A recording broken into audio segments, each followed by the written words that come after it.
याद रखना है, आपको पेपर में कुछ गलत सवाल भी दिए जा सकते हैं, कुछ गलत ऑप्शन भी पूछे जा सकते हैं। आपको उनके पीछे अपना टाइम वेस्ट नहीं करना है। पेपर का एक बहुत बड़ा आर्ट होता है जो मैं एसएससी जीडी के स्टूडेंट को हमेशा बताते रहता हूं कि कभी भी इस माइंडसेट से एग्जाम देने ना जाइए कि आपका जितने भी क्वेश्चन पूछे जाएंगे वो एकदम सही होंगे या जितने भी आपके ऑप्शन दिए जाएंगे वो एकदम सही होंगे। कुछ सवाल है जो गलत भी हो सकते हैं, ऑप्शन भी गलत हो सकते हैं, तो उन क्वेश्चनों के चक्कर में नहीं फंसना है आपको।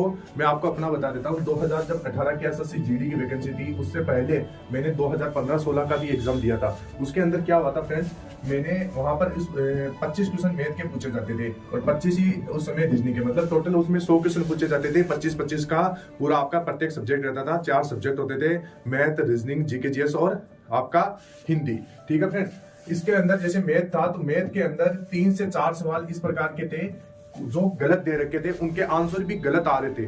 तो इस वजह से क्या हुआ था, मैं जब जैसे आधे घंटे का समय था मेरे पास, तो 30 मिनट के समय में मैं केवल यहाँ पर 4 से 5 सवाल ही अटेंड कर पाया था। यानी उन क्वेश्चनों के अंदर फंस गया और फंसता ही चला गया और समय कब पूरा चला गया, पूरा बर्बाद हो गया, मेरे को वहां पर पता ही नहीं चला था। तो ऐसी गलती बिल्कुल भी आपको नहीं करना है। इस प्रकार के सवाल पूछे जाते हैं, गलत भी हो सकते हैं, ऑप्शन भी गलत हो सकते हैं। फिर उसके बाद मैंने ये अपने आप को रियलाइज किया कि हाँ, मैंने ये इस प्रकार की गलती तो की है, लेकिन मैं हताश नहीं हुआ था, डिमोटिवेट नहीं हुआ था। और अगली बार जब 2018 की वैकेंसी आई थी, 2018 की एसएससी जो जीडी की वैकेंसी आई थी, उसके अंदर फ्रेंड्स मैं अपना बता देता हूँ, मैंने इतना भयंकर पेपर को फोड़ा था और उस पेपर के अंदर मैंने इतनी जबरदस्त तरीके से मेहनत की थी कि उस समय भी पेपर 100 का था, 100 नंबर का ही होता था। और जो आपके चारों सब्जेक्ट थे वो 25-25 नंबर के वहां पर पूछे जाते थे।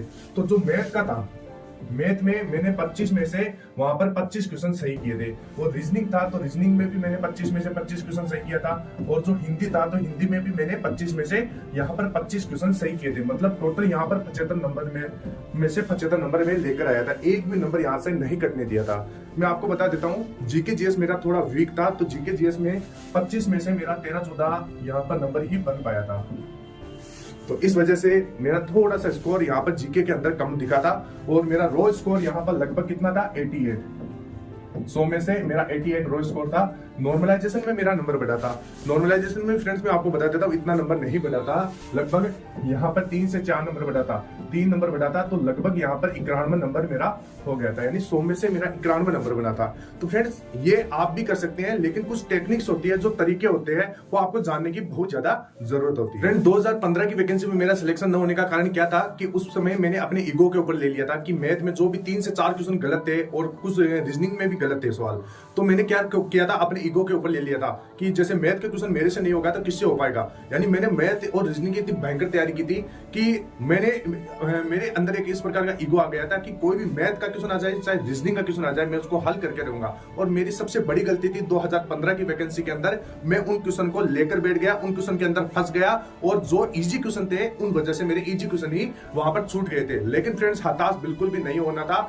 मैंने क्या किया, मेरे को रियलाइज उसी समय हो गया था कि बहुत बड़ी मिस्टेक कर चुका हूं मैं। लेकिन फ्रेंड्स मैं वहां से सेंटर से बाहर आया, अपने आप को संभाला और उसके बाद मैंने लगातार मेहनत की और 2018 की वैकेंसी को बहुत भयंकर तरीके से मैंने पेपर को इतना भयंकर फोड़ा था कि मैंने पेपर के अंदर 100 में से 91 नंबर लेके आया था। ये आप भी कर सकते हैं फ्रेंड्स, अगर आप अपनी गलती को पहचान पाएंगे। ऐसा नहीं कि अपनी गलतियों को आप अपनी गलतियों से दूर भाग रहे हैं, बिल्कुल भी नहीं करना है। मॉक टेस्ट आप क्यों लगाते हो, क्योंकि आप अपनी गलतियों को पहचानने के लिए लगाते हो। ऐसा नहीं है कि आप अपने जैसे हाँ आपके जैसे 160 का पेपर होता है, आपके 70-80 नंबर आ जाते हैं, तो आप क्या करते हैं, उस मॉक टेस्ट को छोड़ देते हैं कि हाँ नहीं कोई नहीं, मेरा इतना कम नंबर आया है, मेरा सिलेक्शन ऐसे भी नहीं होने वाला। आपकी सबसे बड़ी मिस्टेक है कि आप उस पेपर को ऐसा कैसा छोड़ रहे हो। आपको उससे सीखना चाहिए कि वहां पर मेरी क्या गलतियां थी जिस वजह से इतना कम नंबर आया है। तो ये चीजें आपको पहचानने की सख्त जरूरत है। फ्रेंड्स ये चीज मैं आपके साथ शेयर करने आया हूँ कि कभी भी ऐसा मत सोचिए जब आप एग्जाम देने जाए कि आपका एग्जामिनर जितने भी आपके साथ क्वेश्चन पूछे हैं, जितने भी आपको ऑप्शन दिए वो एकदम सही होंगे।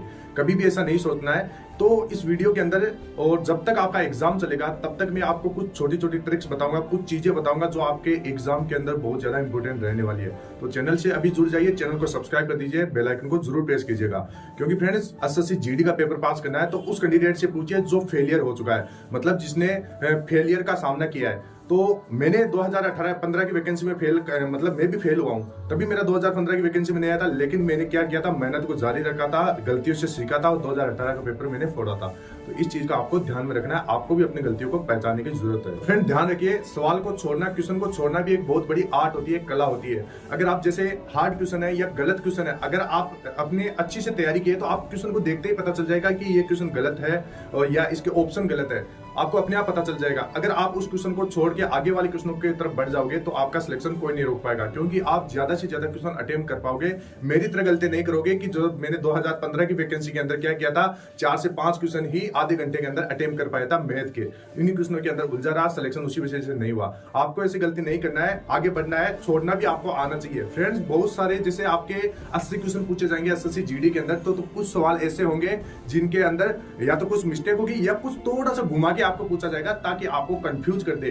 तो आपको ऐसे क्वेश्चनों को छोड़ देना है और आगे की तरफ न्यू क्वेश्चन की तरफ बढ़ना है, क्योंकि आगे बहुत सारे क्वेश्चन इजी होते हैं जो आपको देखते ही आप उनको हल कर पाएंगे। तो ऐसी चीजें हैं जो आपको ध्यान में रखना है। फ्रेंड्स मैं आपको बता देता हूं, मेरा 2018 की वैकेंसी में इतना ज्यादा हाई स्कोर कैसे बन पाया था। एक तो सबसे पहली चीज थी, मैंने बहुत ज्यादा मेहनत की थी, मतलब मैंने पिछली जो वैकेंसी थी उसमें क्या गलतियां थी उससे उनको पहचाना था। इसके साथ साथ दूसरी क्या गलती थी, दूसरी क्या चीज थी जो मैंने सीखी थी, एक तो क्वेश्चन को मैंने छोड़ना सीखा था, मैंने आगे बढ़ना सीखा था, मैंने जो हार्ड क्वेश्चन थे उनको छोड़ दिया और जो इजी क्वेश्चन थे उनकी तरफ बढ़ा।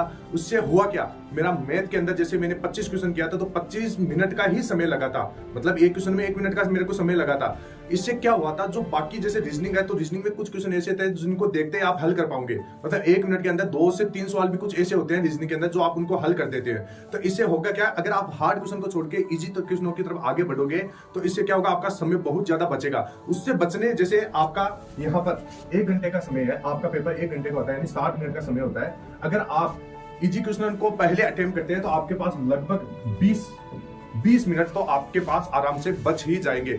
मतलब जो 20 मिनट के अंदर जो आपने क्वेश्चन छोड़े हैं उनको बाद में अटेम्प्ट करना है। इससे क्या होगा, आपका एक अलग ही माइंडसेट रहेगा, आपको जो चीजें आप भूल गए थे वो चीजें उन 20 मिनट के अंदर आपको याद भी रहेगी। ये सारी चीजें अगर ऐसा करोगे, मतलब पहले इजी क्वेश्चन की तरफ बढ़ना है, बाद में हार्ड क्वेश्चन को देखना है, और देखना है क्वेश्चन का अगर क्वेश्चन गलत है तो उसको छोड़ देना है। सीरीज का क्वेश्चन था जो पहले मेरे से हल नहीं हो पा रहा था, वो लास्ट के जो 20 मिनट बचे थे उनमें मेरा वो हल हो रहा था, आसानी से मैं देखते उसको हल कर रहा था। जो प्रतिशत का सवाल था या फिर जो अनुपात समानुपात का सवाल था जो मेरे से पहले नहीं आ रहा था, उसके बाद में जो 20 मिनट का समय मेरे पास बचा था उनके अंदर मैंने उनको हल किया, तभी जाके मेरा तीनों सब्जेक्ट के अंदर 75 स्कोर बन पाया था। 75 में से 75 स्कोर मेरा बन पाया था। तो फ्रेंड यही सब कुछ बातें हैं जो सिलेक्शन की ओर आपको ले जाती है, और आपको अगर सिलेक्शन लेना है तो हमारे चैनल से जुड़ जाइए, क्योंकि फ्रेंड्स आप सभी के पास अब लगभग 30 से 35 दिन का समय बाकी है। इन 30 से 35 दिनों के अंदर इतनी हार्ड मेहनत करनी है कि जो लोग आपको बोलते थे कि आपसे नहीं हो पाएगा उनको एक करारा जवाब अपने आप मिल जाएगा।